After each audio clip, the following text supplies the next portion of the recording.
الرحمن الرحيم.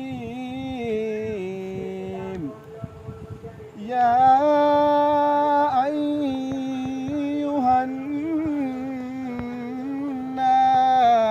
اعبدوا ربكم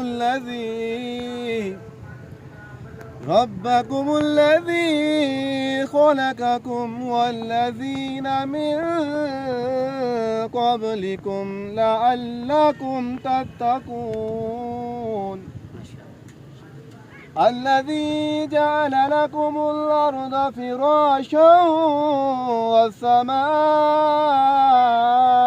بناء وأنزل من السماء ماء فأخرج به من الثمرات رزقا لكم فلا تجعلوا لله أندادا وأنتم تعلمون.